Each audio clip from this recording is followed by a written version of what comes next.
All right, we're live. That's a good one. Woohoo! Welcome Yay. to Crazy Writer Chicks. We are back again with another live episode here. I believe we are on week 23. 23 sounds good. right.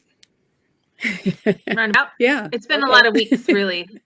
I think I'm going to get to the point where I'm going to stop counting. But we are here tonight talking with Cristen Jester. My name is Rome. I've got Rebecca White and Winter Navi all here with us today. Cristen at the 20 Books 250K conference. Oh, actually, this would be 24 because last week we talked about that. So week 24. Anyway, so we met her. We became fast friends. We bonded over all the things. And then we were like, hey, come on and talk to us about your life because you're fun. And that's kind of where we're at. But we'll let Cristen introduce herself real quick and give us kind of the rundown. She runs a website called Keyword Adventure. She's also got a podcast. She's very creative, into writing. Winter's being taken out by an animal. And Cristen, I'll turn it over to you. So tell us a little bit about yourself. Sorry, my nephew is scaring him. Oh no. Oh gosh, it's just like our house. Hi, I'm Cristen. My husband and I are co-founders of Keyword Adventure, and it's a website that focuses on resources for education and instruction around outdoor adventure lifestyles, specifically for families and beginners. So we got started on this journey. Goodness, I think the website started at the beginning of 2020, so good timing when it comes to adventure and travel, right? But it's been really good in that. We really got started on it back about a year and a half after our son was born, and he has a genetic uniqueness. He has a deletion on one of his chromosomes, and so he has autism among some other things, and he's a really fun, unique kiddo. And when we were sitting with the genetic counselor talking about this, they didn't have any specific information for us about it. And at the time, it felt really heavy, right? Anytime you get a diagnosis that nobody can give you a prognosis for. So we left there feeling pretty down. And on the way back, it was about a 3-hour drive for us. We stopped somewhere and hiked. And it was something that we loved doing. And we got out and hiked with him in the backpack. And our spirits began to lighten a bit about it. And we realized, in a way, it's actually a blessing that we haven't been given the manual for what this is supposed to look like. So we get to kind of create whatever that path looks like going forward. And so we realized when we took him on any kind of trip, when we took him hiking, when we took him out in kayaks and stuff like that, and even sailing, that he would make all kinds of leaps and bounds in his own growth, in his own emotional regulation. And even you think about occupational therapy and all the therapies that we've been in, and the fine motor skills, it all came into it. So with the blessings of various teachers and therapists, we decided to take off for part of the year, and we traveled by RV. We travel locally, but then the big one was starting to sail, and we ended up with an old sailboat. I was about to say we renovated her, and she didn't need much. Old boats just need care, right? And so we have done that around the Florida and into the Bahamas and back. And it made us realize that there were a lot of people out there who were similar to our family in a lot of ways, but also just individually wanting to get outside, wanting to reach new adventures, and just not knowing how to get started. So that is how Keyword Adventure was born. On the flip side, where I met you all, I write on the side. I haven't published yet, but I'm working on it. And with the inspiration of people like you, it helps me get there. Oh, cool. Awesome. One of the questions I had written down was, do you even live in a house? But it looks like a house behind you, so I'm going to take that as a But after looking at This your is actually an website, I was like, outbuilding. wow. They're like, Yeah. oh, is it? Yeah. Okay, then. This is the build on to a shed or a shop building that we have. But yes, we do live in a house. It's funny that you asked that, because a lot of nomadic families who travel full time, live in their RVs or sailboats full time, which there are a lot. They sell their houses to make it happen. And for us, having a home base to come back to, especially with medical needs and things like that, it was important for us to have a solid place that we came home to. So yes, there is a house. Yeah, there's just so much on your website. I was like, man. I don't know. when I did mean, they I've got kind to of be say, home? I know, but like I was blown away with the stuff that you do. Like I struggle taking mine to the grocery store, and y'all put your kid on a sailboat and like travel across, But I think, and I'm not going to derail because I know I love No, to it's okay. No, I'm gonna lie. I'm totally gonna derail. But like you just said something. You said that like nobody gave you a manual of what it was supposed to look like, right? Yep. And so you make it your own, and I think that's huge. So, and I think I know I mentioned this before in previous lives, but for those of you watching, me and my husband adopted 2 kids last November. Oh my gosh, today's our gotcha day. Oh, congratulations. Oh, I did a great job celebrating that. 1 year ago today, we adopted 2. But, our different because our already diagnosed beforehand. They had therapies. Like we were basically told, here, this is what you need to do. And I, Sure. for the longest time, was just trying to follow what people told me. Yeah. And I still am to a point, but there's some things where I just had to cut the apron strings and been like, this is not working for our family. And so I love that you guys were able to just kind of create it and write your own future around, what worked for all of you. Well, thank you. And it's not for lack of effort or sometimes stress. You know what I mean? Like, I won't say that getting on the sailboat, for example, is suddenly, footloose, loose and fancy free for me. And Matt, my husband, could definitely speak to that, because it's kind of, we have, between the things like sailing and backing RVs into campsites, we've really put our relationship to the test.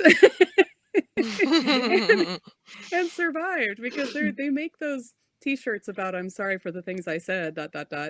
They make those for a reason. So, that's that is understandable. It's still stressful to take kiddo to the grocery store sometimes and all that. It's one of the things that we really talk about is you really kind of have to identify where your comfort zone for your family and the individuals in it is. And when you're able to do that, then you know where that edge is that you can just put your toes over and just give it a try. And there are going to be times that, say you take people on a hike, it might feel like a failure because maybe you didn't get very far down the trail. Maybe people were just complaining and saying they were having a bad time for most of it. But you took that step, and little by little, each time you do it, it gets a little bit easier. And we all run into that stuff. So I don't blame you.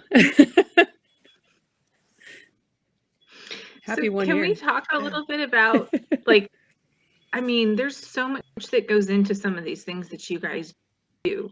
Where do you even start? And I know a lot of it, because you said a majority, and even your website says it's for like the beginners, right? Or the families and so forth. Just the equipment alone and like where to go and what to do and all of that. How do people even, other than your website, or were there other resources that were even out there for you when you started this? Like just our website. No. But like, how did you gathering all this stuff? I'm assuming you were into outdoorsy adventure things before. Yes. Yeah. And that's a big part of it. That's how Matt and I met.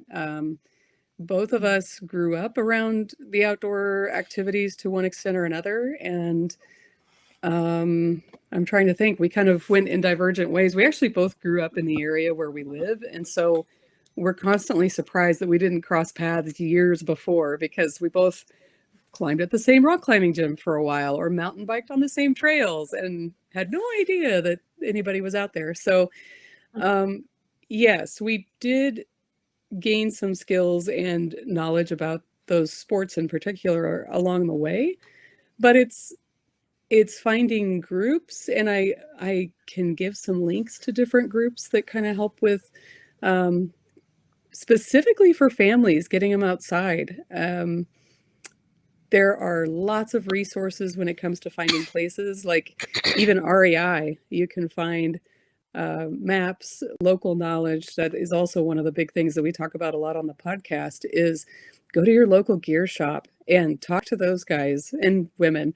They're all very happy to share with you where to go, what great trail there might be for starting hiking with a 4-year-old, and how to do it comfortably and get the equipment that you need, because that is one thing that can be limiting, I think, to a lot of people, is gear costs money.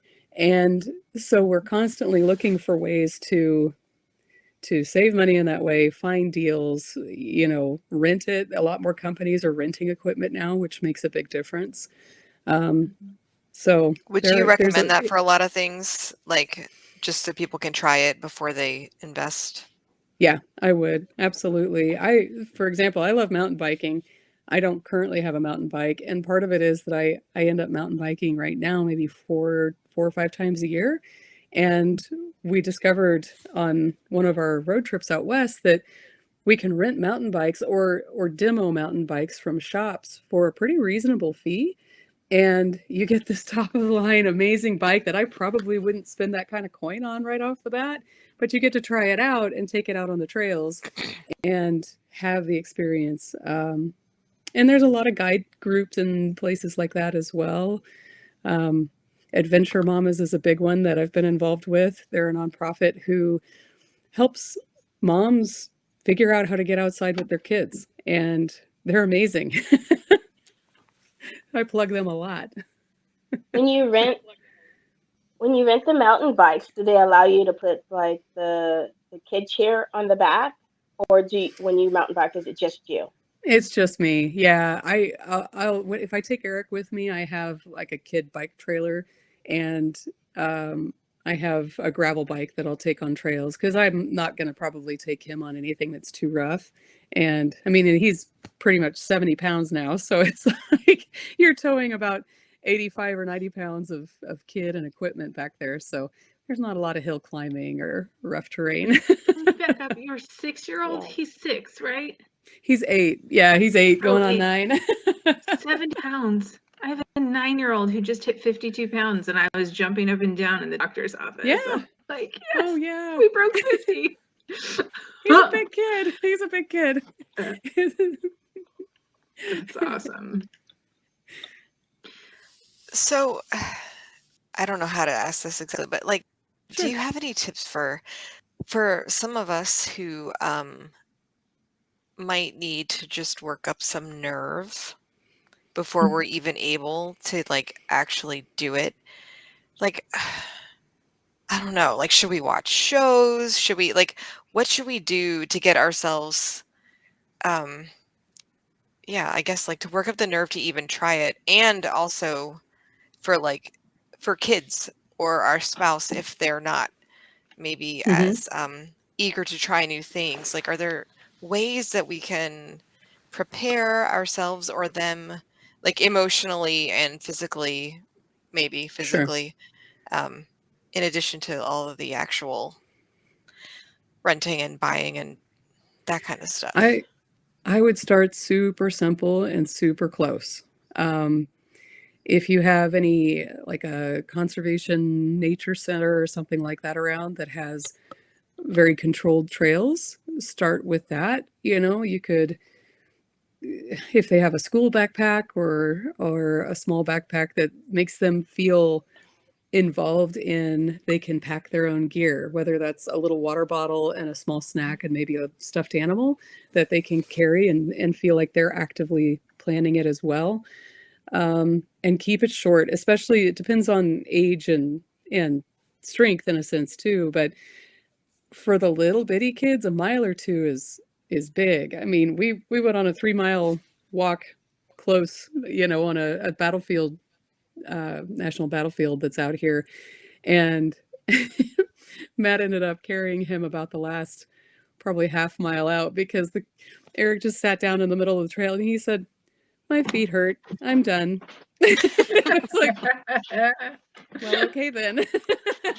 So we're either going to have a snack or we're going to piggyback on the way out. And so that doesn't totally answer your question. I think that finding inspiration from folks online on social media doing stuff can help. There's a woman who has Instagram account called Down with Adventure, and her young daughter has Down syndrome, and man, they go everywhere. It's incredible to watch them. And I know they got started slowly and simply to begin with. And that's kind of where finding that threshold for your family comes in, because it could be that at this stage in life, going and, walking around a park and checking out the nature that you see with a picnic in the middle is as far as that's going to get for now. And that's okay. But you're opening up new synapses in people's minds and new connections on getting out and seeing something new. Because I'm thinking about how many kids and adults, for that matter, like we've just become relatively sedentary as a whole, and like kids, with video games and whatever, and like getting them excited about going out to do something. Mine actually, because we've done more, I would say he's probably better than a lot of kids when it comes to like, hey, we're going to go do something. But even then, a lot of times like, oh, but I've been there before, or, oh, I don't, like the thought of doing something that takes work, So, like, so what could the reward be, I think, is the thing that we think about sometimes, that's whether true. It's a special snack, or I love to take Eric places where maybe there's a creek or something that's at the end and we toss rocks, because for him, anything that has to do with the water and he can get muddy makes his heart happy. So I can convince him to go a ways if I promise that there's water at the end of it. That's See, my problem isn't my kids, it's me. Like, yeah. I mean, for your family, this Doesn't is your like husband your go off a lot? sanctuary, right? Your getaway.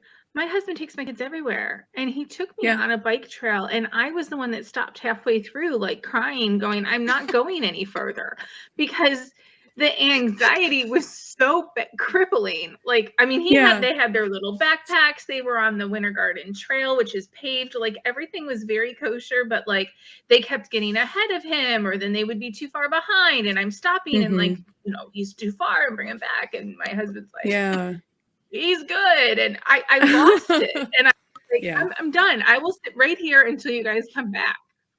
And I've not been with him since, but for me, it's such a huge task. And for him, he's like, I'm just going to throw the bike back. I'm going to take the kids for a bike ride. And it's like this great experience they have with him. And I wish I could get mentally there where I'm not like, my kid's control is going to get in the way and he's going to step in front of a car. It's while I'm thinking, while I'm on this bike, I'm like, I'm not looking around. I'm not enjoying the scenery. I'm just thinking somebody's going to die, because that's how I work. And so we need to add cannabis gummies to the preparation for the adults. Well, I'm not even certain if I had that morning, but that might be a good idea to try for next go round. It was just extremely stressful for me, and I don't get it. Like, I mean, we own a farm, so obviously we're outside quite a bit. We're relatively active as a family because of that. I mean, every week there's something that has to be done outside.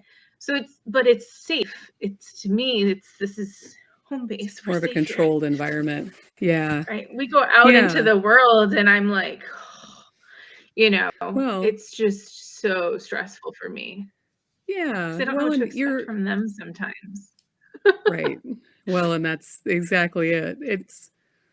I didn't feel like I had any anxiety pretty much at all until after having a kid. And I don't know if that was, the huge waves of hormones that come or the sleepless nights or what, but it's pretty much like I'm going to think of every terrible scenario that could possibly happen so that there's a plan. and and at least recognizing that is a big thing, because if you constantly had those moments of feeling overwhelmed and feeling freaked out but not knowing what was happening, then that's really challenging to deal with. But I know for Matt and I, the example I'll use is when we've sailed from let's say Fort Myers down to Key West, it's about a 20 to 22 hour sail, so we do it overnight. And one of us will be at the helm, and at a time we have to be on lookout all the time. And so we take 4-hour shifts, and I get seasick, and everybody's always like, wait, you sail and you get seasick? Yes. And I'm 90% sure that a lot of that is just anxiety, because as soon as we mostly leave sight of land and then it gets dark, it's beautiful out there. It's peaceful. It's amazing. And you also realize that you have a limited amount of control over that situation if stuff was really to go sideways. So, we sat down. It was that first passage that we did, and there we were in Key West. And once we landed and got on anchor, I sat down on the bow of the boat and cried, because I wasn't sure. It was kind of like, what are we doing? Am I made for this? I don't know if this is going to work for me, and I'm letting everybody down. And when we finally sat down and talked about it, which that was huge, and I will give him huge props, because he has really taken the time to learn me and my idiosyncrasies well, and vice versa. But we sat down in the cockpit one night after getting everybody to bed, because we take our dogs and cat with us. And yes, we take our dogs and cat with us.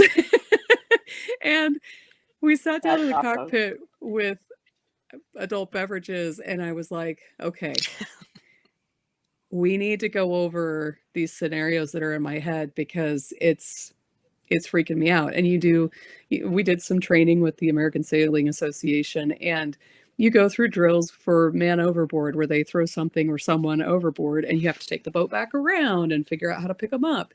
And that's great when you're on a lake in the Midwest.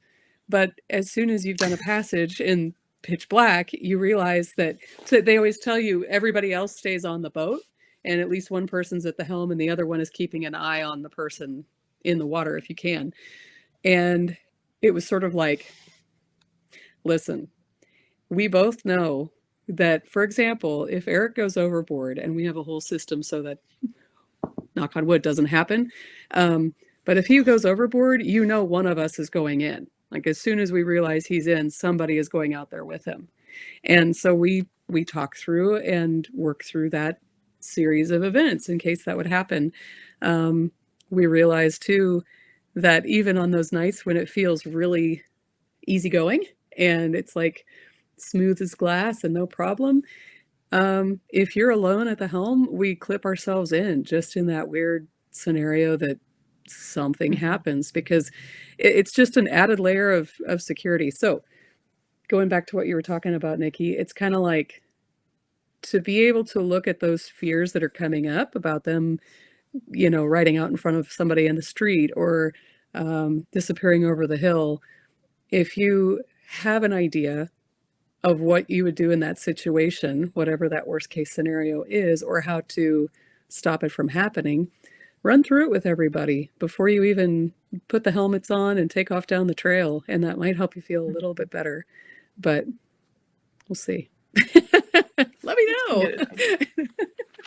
I know. I mean, other than me having a meltdown that day, we didn't really talk about it since. It was kind of like, oh, Mom doesn't like going bike riding. And I'm like, well, that's not true too, but I don't want to go with you guys because that's frightening for me. And so, I mean, and that's such a contained, easy thing to do that the thought or idea of doing anything else has been completely out of mind ever since. I'm like, nope, I can't handle it. We're not doing it. And so it stinks because, Yeah. and I'm sure these are common for everybody, but when you're raising a neurodiverse child, it is a very different reality. And my son has absolutely no impulse control at all. Yeah. And Same here. my daughter can suddenly like hear a sound and she's like, will shut down on me. Like it's all over. And so like, there's all these things that I'm expecting to happen. But what's funny is they rarely ever happen. Yeah. It's just always in my head that, oh, this is what's going to happen. Yeah. And you might be doing more planning than you realize. Yeah. Yeah. I mean, I think we start to get intuitive with our kids and read some of the really subtle signs of things like that. And we're kind of diverting their attention elsewhere without even realize we're doing it sometimes. Because I know impulse control, we have the same thing at our house. If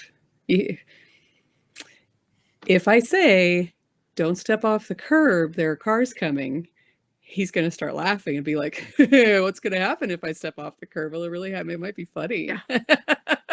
And so we really watch what happens if I how we word things. Yep. Oh, mommy gets mad. She gets upset. She turns funny colors. So I caught the grill on fire tonight, which is a whole other story. I caught anxiety. The grill. The grill was actually on fire. And I mean, like on fire. Maela and I was engulfed in flames. It was one of those where you're like trying to turn the propane off because there's no way for it to stop, sort of thing. And I had a rack of ribs on there. And the kids are standing in the house and they could clearly see that the house is about to go down. What does my son do? Mom, can I have gum? I lost my mind. Gum? Right now is a good time to ask me for gum. We close the door before the curtains catch on fire. Like, not see what's happening here. 0% of life this child is like we get him to 18 without a major catastrophe. So impulse control is a but like you said, I think they really pick cues from us that I don't even realize, and I think I just get more nervous about it than anything else, which is really hard to maintain the idea of even being slightly adventurous because of it. Well, and adventure, adventure is so subjective, and that's something that we want to start going into a little bit more, is that you can hear the stories that we tell about stuff that we've done and it seems epic, and then there are families that are doing like round the world sailing and taking their kids up huge mountains and all kinds of stuff, and that seems epic to me. And then for other people it's simply going outside and spending time in their backyard. Maybe it's adventures in gardening or adventures in food. Just exploring your city in a different way. And we like to emphasize the outdoor time and the nature time because to us, we see that benefit to a lot of people, but especially someone who has a lot of sensory overload. It's nice to get him out because it really kind of grounds him and brings him into a focused place. But it doesn't have to look like we do it, and it's very individual. Cristen, Go ahead. Going back to what you guys were just talking about, when you go out into nature, is it just the illusion of freedom for the children, or is there actual freedom for them? And then how do you create the boundaries around it? Ooh, Winter, sitting there waiting to come up with a question like that. Thank you. I think there is more freedom, and I can't speak for him. I try to be. There are obviously places in our area that I'm more comfortable with. And so I'm more comfortable with him going out. Like we have a ton of poison ivy around on trails where we are.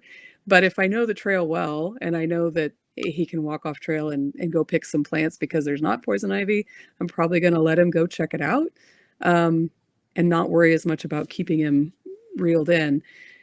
So I think I allow a little bit more freedom when we're out there because I feel like in some of those environments, there's it's not threatening.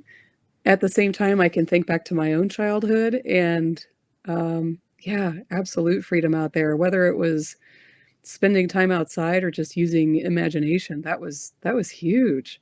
And then creating boundaries. Ooh.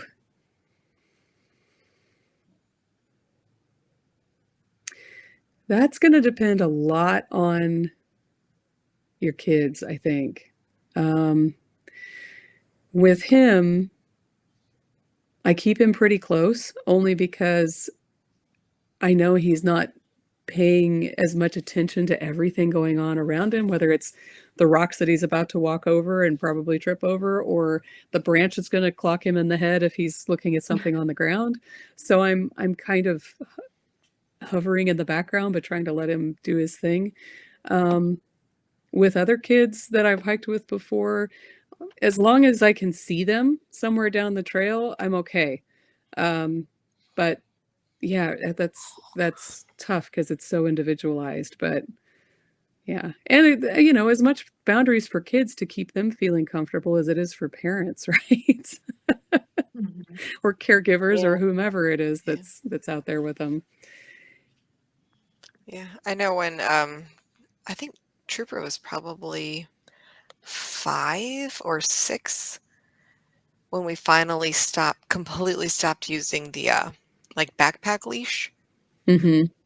Because like, but I mean, not all the time. It depended on the situation, but there were a lot of situations where we did, because the impulse control and also clumsiness, and like you said, not paying attention, where like another kid his age, you might be able to trust them to walk down the sidewalk without just falling into the street and, or doing something else. But in a way, though, that did provide him a sense of freedom, because they didn't have to hold his hand, and because he could make his own choices on what he was going to pick up, what he was, more, it gave him more freedom to not have to be, and I didn't have to watch him as closely, so I didn't have to like constantly tell him what to do. If he reached the end of the rope, then that was as far as he could go, but I wasn't constantly telling him, come back over here, come over here.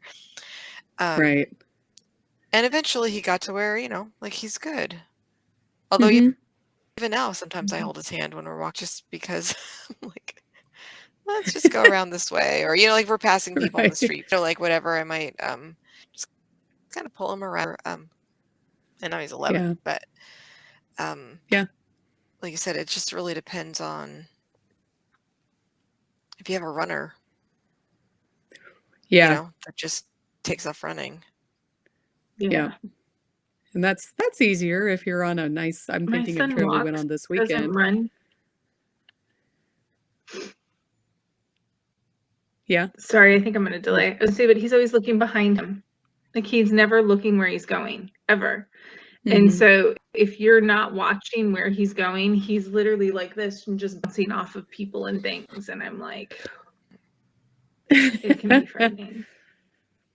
Well, and this is a little bit off topic, but just in general, and thinking of kind of our global mindset, and particularly in our society, I hope for a day and look forward to a day when neurodiverse, disabled, wherever somebody lies in that spectrum, that our society as a community knows how to embrace them. And whether they're little kids or whether they're adults, that it's not an outlier, that if somebody bumps into you on the street and they're not making eye contact, but you can tell they didn't mean anything by it, that you're not automatically thinking that something's really off, that you recognize it. And that is my biggest hope. And that's, I think anybody can probably relate to that who has a friend or a family member who is in one of those categories of our community, that you just, one of the hardest things I think of being a parent of somebody who is neurodiverse or disabled is not knowing what the future holds, wanting everything to be as good as possible. And you spend so much time and energy trying to lay the groundwork for that to happen, but also realizing that you don't have a whole lot of control over that, and that's tough. That's the stuff that keeps us awake at night sometimes. So going back a little bit then, I think in the endeavors that we do and the resources that we're trying to share and conversations we're trying to have, we're hoping that at least some people relate to the time in nature and whatever that looks like for their family as far as adventure goes, so that it not only broadens their family and their individuals' skill set, their perspectives, their adaptability, but it also normalizes that as part of our world. When you see people of all kinds out on the trails and on kayaks and doing whatever it is, it doesn't make it such an outstanding or strange thing anymore. And I think more and more doing it, but that's something that I would hope to have a voice in a way, because there aren't enough people talking about it. And I'm ready for us to normalize that part of our community, because they're amazing. They enrich our lives every day, right? Yeah. You make a good point. We, the company I'm working for now, over the last year or so, has been making this huge push in diversity and inclusion, as most companies have, more on the inclusion end than the diversity side. And it's funny, because when you have people in your life who are slightly different for whatever reason, you recognize it, and I think you have a lot more patience. You recognize it a lot quicker and easier, and you can see the value in what they bring to the table. And there's been a stream of articles and things and focuses on specifically recruiting people who fall somewhere on the spectrum because of the massive benefits that they bring to specific industries. And our industry in particular is finance. It's extremely analytical, depending on many people in the spectrum. That's like, that is their jam, right? We can sit in a box and we can run numbers and we can do this and that. Yes. I mean, they've become extremely valuable to the financial industry. But with that being said, there's still people, the people who hire them, the people who manage them, the people who do all the other things that are involved in their life, they've all got to be open to it as well and make them feel comfortable. And so I think when you talk a little bit about the things that like keep you up at night and so forth, like, will my kid get a chance to do the same thing as everyone else? Maybe. Right. But then when he gets there, will he feel like he's part of the team? I don't know. Yeah. And that's where I think the struggle comes in with all of it, right? With all of it, with what the future looks like, with what adventure looks like for my family, with what creative looks like for my kids, because it all looks different to everyone. Like you said, adventure is subjective, but creativity is extremely subjective at the same, and I think we all face that. Sure. Everybody in our group is some form of a creative. And so, how well is it accepted? Yep. It's just different. There is a young lady at the writing event a couple weeks ago, and I thought what she was doing was amazing. She actually is creating a series that's similar to Goosebumps, but her main character is in a wheelchair. Oh, cool. And it's an actual series, and the wheelchair and the characters actually on the cover, and they're in the background, and they're solving mysteries, and it's just the coolest thing. And it's a way to bring that to the forefront, and I think that's pretty awesome. That is awesome. I would love to hear what her author name is, or her series. That's really cool. I'll go get her name. I'll go get her name for you guys. Thank you. Yeah. We'll need to have her and a couple others on, actually. We were talking about bringing other kinds of diversity in, to talk about on here. But yeah. So can we? So you already mentioned. Oh, oops, sorry. Go ahead. Go ahead. I was going to say, can we talk a little bit about the creative piece of it? Because we've talked a lot about the adventure part, right? And I don't know about you, but sometimes when the day is over, like a day like today where I've caught the grill on fire and we dropped 2 Christmas ornaments and the stranded lights went out in the middle of the tree and I had to feed the people and everybody had to maintain breathing, that I don't too. I'm done, right? So what are your Not feeling it. what are your tricks for, maintaining that creativity bit when you've plowed through the day and everyone is alive? Where does it fit in? I'm just curious, because I know where it fits in with me. It's probably not the best answer for everyone else, but I'm or doesn't. curious how people think it works. Or it doesn't fit in at all. Hey, today Right. was a loss. They didn't burn the house down. Well, as I said in the beginning, I'm not published yet. Which tells you something there. Okay, but let's pause, because we're not talking just writing. Girl, you maintain a website, Right. you got a podcast. Like, there's a lot of stuff that's going into all these other bits and pieces of what you do. And I feel like it's not just pushing a book here. The adventuring too, though, like that, there's a lot of creative thought that has to go into putting that together, right? Right. Yeah. You're using a lot Yeah. of creative energy, at least on the front end of it. Thanks for pointing that out, because I forget that sometimes. And I had that realization this week when I've, excuse me, written so many blogs. And I'm like, I haven't gotten any of my writing done. And I'm thinking about my own books, but then I look and I've written 10,000 words in a week for a different project.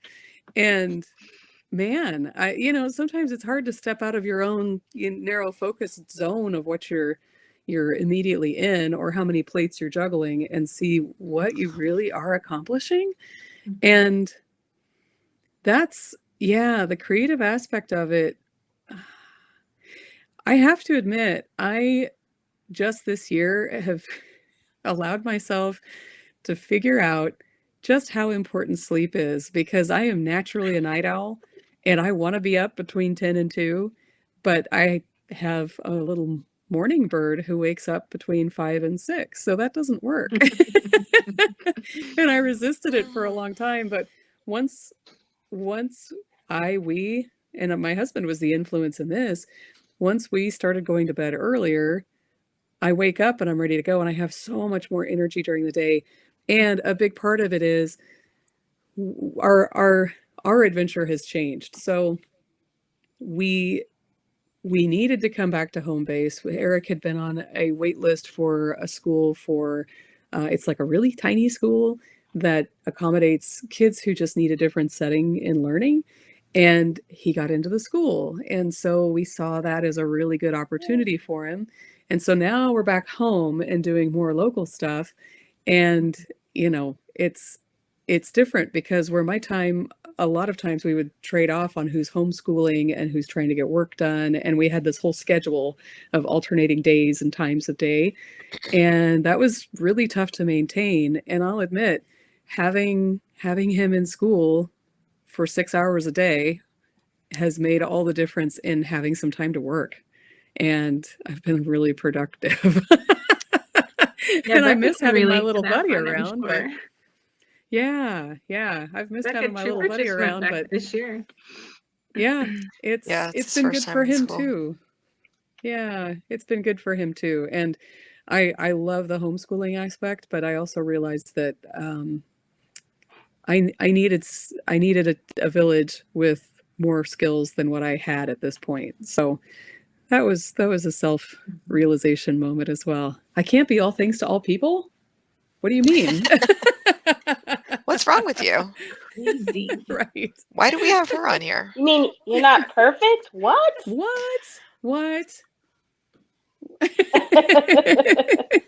Hearing some weird noises out there. So will you actually be doing more trips that are further out when he's like on vacation now in summer and stuff? Yeah, that's the plan. That's exactly the plan. And that's okay. As he has gotten older, he's gotten more, how do I put it? Change. This is true for humans in general a lot of times, right? But especially kids and people who are learning about change. He really doesn't like change. So we do a lot of preparation before trips and talking to him about stuff. It takes weeks sometimes to just start the conversation. And For example, we're going to be heading down to Florida for about a week to go spend an early Christmas with Matt's dad. And it's kind of like you're handling a very gentle Christmas ornament where you're delicately easing into talking about, we're going to be going on a trip, but you don't want to start that conversation too soon because it's going to be a conversation for however long it takes. And so, yeah, that's one of the things that we've learned too, is that change is sometimes tough. A lot of preparation goes into it and reassurance. And once he gets into it, he doesn't want things to stop. But yeah, there's a lot of prep. That's really We good don't information prep for at people who all. think they can just pick up and go with their kids that aren't, Yeah. used to this process. Yeah. I mean, I think about, sometimes I try to stand back and, as any kid, step back and put myself in his shoes and be like, what would it feel like if I woke up one morning and somebody said, okay, we're leaving today for a week. Are you ready?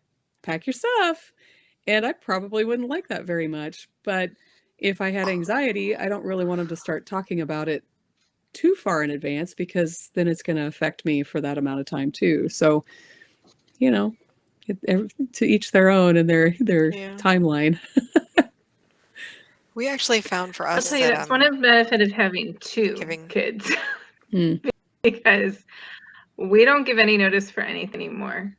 yeah. My son has a massive amount of anxiety, but if Yeah. we tell them both there's this fun new surprise and we're leaving in the morning and we're getting to go places, and they jump up and down and they scream and they get so excited.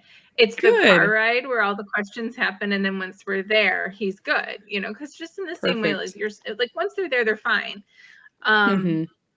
But it took us a while to figure that out, because we're always Yeah. told to to prep and to go through the scenarios and to talk through everything so that they feel comfortable. And the reality is, my kid was torturing himself the days leading Yeah. up to a trip. Like, he wasn't sleeping, and he was, he picks at his fingers and like all this stuff, and school was falling apart. And I'm Yeah. like, why am I doing this?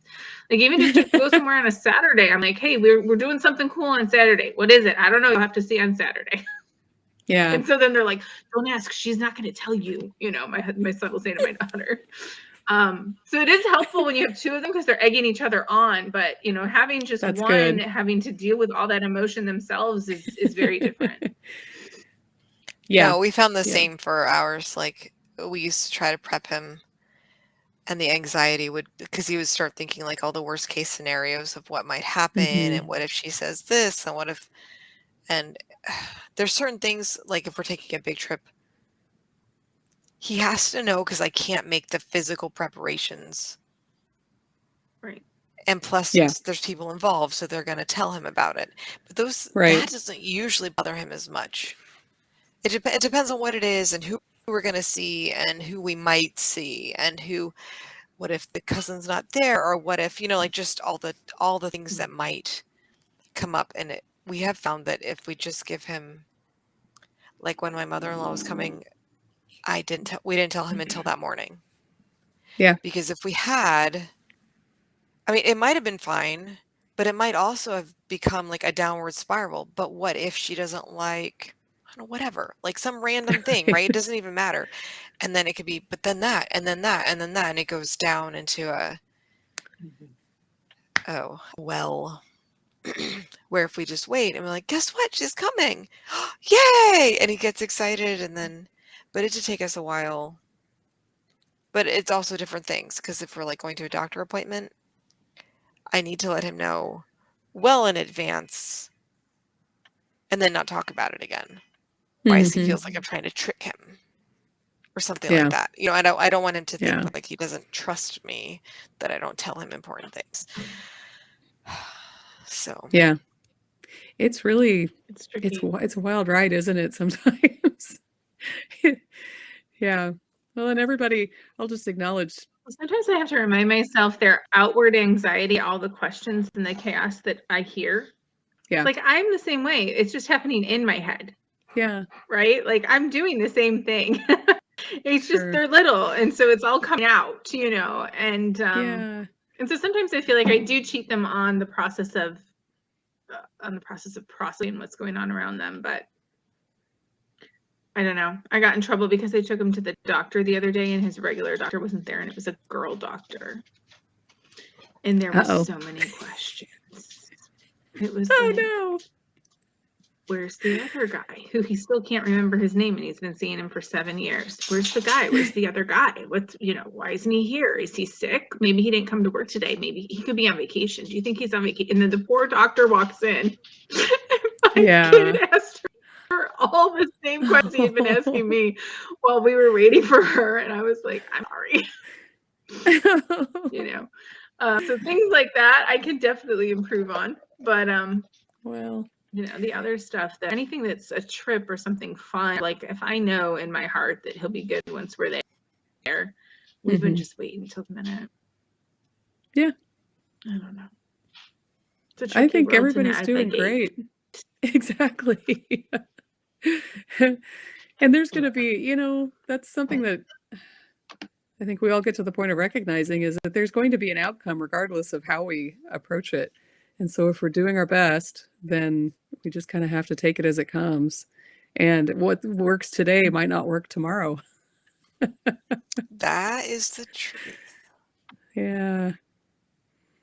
So something you touched on, and sorry, we have a little bit of a delay for anyone who's listening.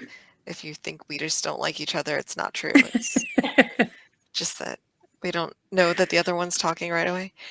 You've touched on this in a couple of different topics that we've talked about, but like, what do you see as, or do you even think about longer term, like basically like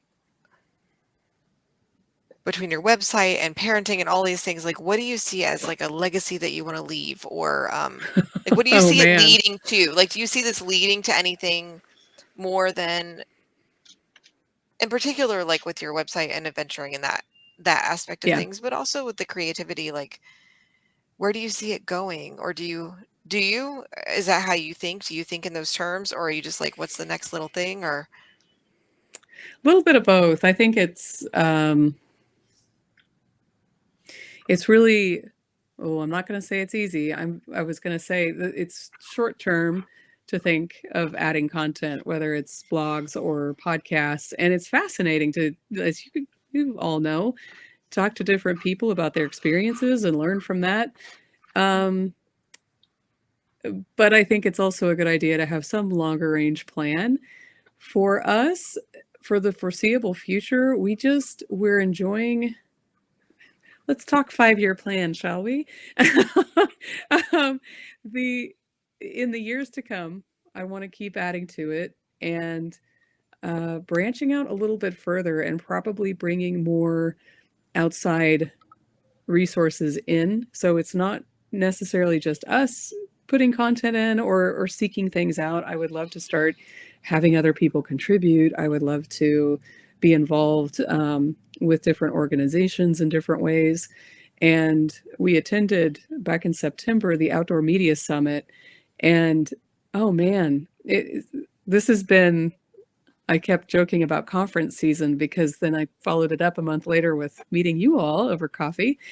And it's like you leave one conference and your brain is full and you're so motivated and inspired by it, and you have all these cool connections and all these things to do, and it's like you're punch drunk a little bit. And so to sit back then when we sober up and go, okay, what's reasonable right now? What can I handle? And so longer range plan, it's to start getting outside contributors, to make it more of a presence that becomes a resource that people think of when they want to get started or take their families out. Writing, oh man, that's been, being an author has been a dream for a long time, as I'm sure a lot of people can relate to. And the closer that gets, the more exciting it is. In my own personal life with those things, especially kind of managing family stuff and everything too, which I have a wonderful partner in that. sometimes I don't know what's going to win. But I also, as far as time goes, because everything starts asking for more time as it grows. So yeah, that part I can't answer yet. As we talked about when we were warming up, like get the personal assistant who can start taking care of a few things back in the background. Please, yes. Virtual assistants are not so bad. Yeah. Oh, that'd be awesome. They can maintain the website. Mhm. I think it gets to Yeah. points where you have to start making those types of decisions, like where is your time most valuable? Yeah. If it's taking you however many hours to do one thing, where you could have gotten 10 things done in that same amount of time, Yeah. And then sometimes it's hard to let go. I just hired somebody to read you all my covers, and I like my covers, but they're not good enough. And I'm like emailing her all these little teeny tiny details, and I'm like, I need to let this go. Like, I'm hiring this woman because she designs book covers. I don't need to be telling her how to do her job. But again, it was not worth it to me to put the time in to do all that. I have other things in my other career, my writing career, and my home life that tensions. So sometimes making decisions is important to move forward. Absolutely. Yes. I agree. All right, ladies, what else do we have for Cristen? You talked about all my questions. I've been keeping track. I talk Good. a lot. Yeah, good stuff. I do. I talk a lot. Anybody have Peppa Pig in their house? Is this a thing for anybody besides me right now? My son loves Peppa. Not currently. Oh my gosh, he loves Peppa, and he does the best British accent now. And and he loves That's awesome. the quote right now is getting people to say, "Daddy, I think I might be a chatterbox." Like, yeah. Oh yeah, that runs on the family, kiddo. We all are. Well, we're Disney obsessed. There's no Peppa Pig in this house. However, we have turned children onto Scooby-Doo, and that's been really nice because it's like the old school Scooby-Doos on the Cartoon Network, the ones that like we grew up with. And so it was a very selfish move, but now they're totally obsessed with Scooby-Doo. And so we get to watch Scooby-Doo all the time. It's really the only non-Disney cartoon that we really watch. So yeah. But we just got off Frozen, so please don't. I mean, Peppa Pig ain't got nothing on Elsa and that crazy bitch sister of hers. Oops, sorry. The session may include cursing. My children have taken Disney movies I've loved my entire life and ruined them. Really, that's what's happened. Oh no. I'm sorry to hear that. But Nikki, I really want to know, did the ribs survive? No. Well, I don't know. My husband just got home. We'll see if he was like, just scratch off and we'll see what we can. I took one bite and I just couldn't. They were nasty, but we'll see. That's a bummer. There's still turkey somewhere in the house. You can just eat that. I was very concerned. I mean, y'all, you've been in Florida. You guys know, like, screened-in lanai, grill, fire going out the screen. Oh, man. I thought this was going to be the end of it. My kid asking me for gum. And of course, as soon as he opens the door, the smoke detector starts going, the dogs start barking, and I'm like, gum. This was it, gum. That's how my day's been.